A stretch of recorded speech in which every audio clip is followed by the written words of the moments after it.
play 1 2 8 okay စင်ပြေပြီကဲပြီးတော့ဒီမှာသူကအဲ့ဒီအဝိုက်ကိုဒီမှာ tangent ကြအောင်ပါအောင်ဆို angle တစ်ခုချိုးအောင်မှာဖြစ်ပါတယ် 49.5 ချိုးရမယ်ကဲအဲ့တော့ကျွန်တော်ဒီမှာမန်ဂယ်တချို့တွေကတော့ဘာအောင်ဆိုရင်ဒီပုံစံပေါ့နော်ဒီမှာ triangle လေးဆွဲလိုက်တယ်ဆွဲပြီးအချိန်ကြာရင်ဒီမှာ10 radius ဆန်ဆွဲပြီးတော့ဒီမှာပြန်ပြထားလိုက်တာရှိပါတယ်ကဲကျွန်တော်တို့မထားဘူးနည်းနည်းကလေးဆန်လို့ပါကဲကျွန်တော် line comment ပြန်ဝင်မယ် line ကိုကြိုက်တော့အရှိဆွဲလို့ရတယ်ပြီးတော့ add line ကိုကျွန်တော် rotate လုပ်လိုက်ပါမယ်ဘယ်လောက်လုပ်ရမလဲဆိုရင်ကျွန်တော်တစ်ဝက် rotate လုပ်မယ်တစ်ဝက်ဆိုဒီမှာ 49.5 ရဲ့တစ်ဝက်ပါအဲဆိုရင် 23.5 y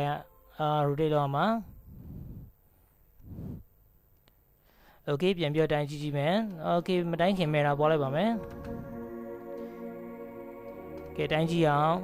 MEA space ပါပြီးတော့ angle တိုင်းမယ်အဲ့တော့သူနဲ့ချာโอเค 49.5 ရှိရမှာအဲ့တော့ဒီမှာ49ပဲပြနေတယ်အဲ့ဒါဘာကြောင့်မလို့လဲဆိုရင်ကျွန်တော်ဒီမှာ unit ထဲဝင်တဲ့ချိန်ကြရင် precision ကို0ပဲပေးထားလို့ပါအဲ့တော့ဒရမတစ်ခုလောက်ထပ်ဖြတ်ပြီးယူလိုက်မယ်ပြန်ပြောတိုင်းရအောင်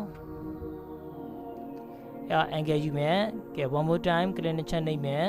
โอเคဒီမှာ 49.5 ပါ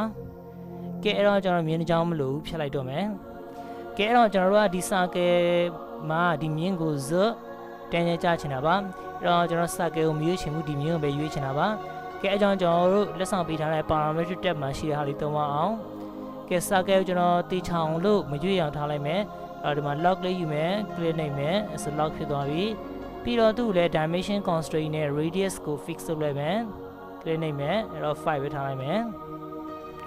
okay SOS ကလုံးဝရွေးချမှာမဟုတ်တော့ပါဘူး site လည်းအချိန်မှမဟုတ်တော့ပါဘူးကဲအဲ့ဒါပြီးတော့မှ tangent constraint ယူမယ် circle slant မှတ်မယ်ပြီးတော့သူ့ slant မှတ်မယ်အဲ့တော့မြဲတယ်မှာပဲကွက်တီလာကတ်သွားပါပါပြီးတော့ကျွန်တော်တို့ meta command ဝင်လိုက်မယ်ပြီးတော့လေကနေ meta ပွားလိုက်ပါမယ်ပြီးတော့ trim လုပ်အောင်ဒီကတော့မလိုတော့ဘူးလုံးဝဖြတ်လိုက်တော့မယ်ပြီးတော့စာကဲရတယ်ကျွန်တော်တို့ဒီအောက်ဖက်တွေမလိုဘူးအဲ့တော့သူ့လည်းဖြတ်မယ်ပြီးရင်သူ့လည်းဖြတ်မယ်ဒီကောင်လည်းအောက်ကမလိုဘူးသူလည်းအောက်ကမလိုပါဘူးကဲအဲ့ဒါပြီးရင်တော့မှာတော့ဒီပေါ်လဲလိုက်ပြောဖြတ်မယ်ဒီပေါ်လဲလိုက်ပြောဖြတ်မယ်ပြီးတော့ဒီနေ့မှာသူဗာပေးထားအောင်ဆိုရင် fillet တွေကလည်းဟိုဘက် white ဒီဘက် white ဘလောက်ပေးထားဆို8ပေးထားတယ်အမှန်တကယ်အဲ့8မဟုတ်ပါဘူးဘာကြောင့်ဆိုရင်ကျွန်တော်တိုင်းကြည့်ရွေးချိန်ကိုကျွန်တော်point တကယ်ပြီး1ကျော်လောက်သာရှိပါတယ်အဲကြောင့်ကျွန်တော်ထင်နေတော့ဒီကောင်ဘလောက်ဖြစ်မလဲဆိုရင် point 8ဖြစ်မှာပါ